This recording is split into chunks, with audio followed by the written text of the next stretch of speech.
संविधान निर्माण की सामूहिक विरासत।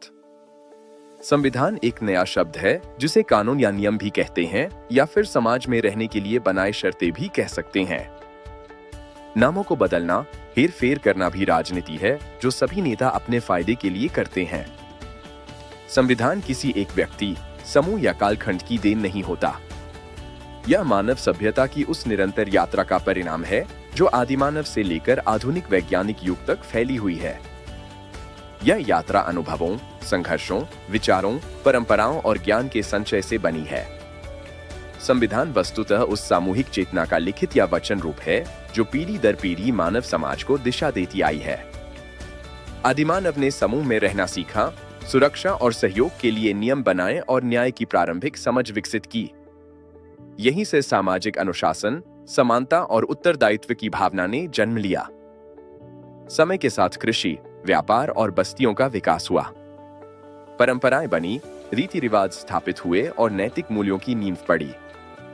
यही मूल्य आगे चलकर अधिकार और कर्तव्यों की अवधारणा में परिवर्तित हुए। प्राचीन काल में ज्ञान, दर्शन और विवेक का विस्तार हुआ।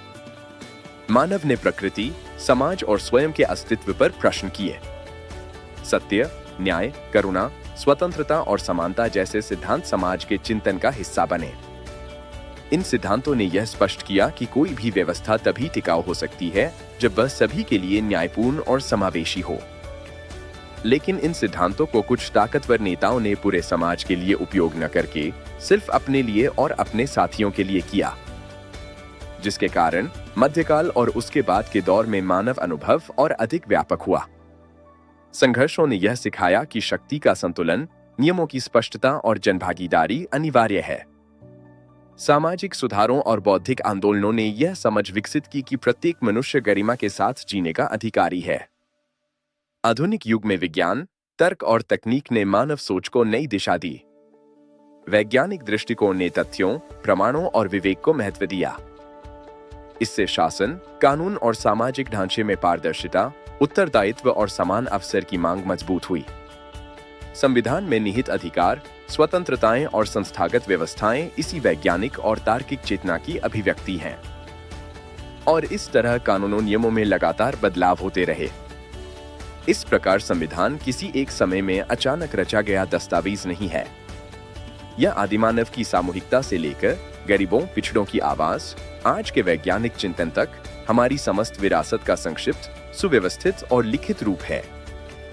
यह हमारे पूर्वजों और आज के नेताओं के अनुभवों, समाज के संघर्ष, ज्ञान की परंपरा और भविष्य की आकांक्षाओं को एक सूत्र में बांधता है। संविधान हमें यह याद दिलाता है कि हम सभी उस लंबी ऐतिहासिक श्रृंखला की कड़ी हैं जहां प्रत्येक पीढ़ी ने कुछ जोड़ा है। इसे समझना और सम्मान देना वास्तव में अपनी सामूहिक मानव विरासत का सम्मान करना है। आज हम ऐसे पड़ाव में हैं जहां संविधान निर्माता के असली हकदार के लिए लड़ रहे हैं। कोई कहता है अंबेडकर जी है, तो कोई कहता है B.N. राव है और कोई तो M.N. रॉय। सिर्फ हकदार के नाम की लड़ाई, जबकि आम गरीबों, पिछड़ों को उनका हक देने की होनी चाहिए। आज भी हमारे नेता लोग अपने फायदे के लिए संविधान, कानून या नियमों का इस्तेमाल कर रहे हैं और गरीब, पिछड़े लोग अपनी आवाज उठा रहे हैं। कुछ लोग अपराध के रास्ते को अपना चुके हैं, जबकि स्वतंत्रता और समानता जैसे कानून के होते हुए भी संघर्ष आज भी जारी है। जिस तरीके से समाज में असमानता है, कई मुद्दों पे आंदोलन चल रही है जो समाज को ये संदेश देता है कि कानूनों और नीतियों में बदलाव की सख्त जरूरत है, जैसे पिछले करोड़ों सालों से होते आए हैं। इस लेख का उद्देश्य इतना ही है कि संविधान के असली निर्माता हमारे पूर्वज आदिमानव है, बाकी सब लोगों ने सिर्फ बदलाव किए हैं। इसीलिए किसी एक व्यक्ति को जिम्मेदार ठहराना ठीक नहीं। जनता संविधान निर्माता के नाम को लेकर झगड़ना बंद करें, समाज में शांति और खुशियां लाए। आज से मेरे लिए संविधान निर्माता आदिमानव है। धन्यवाद, आपका विनय बिरादर।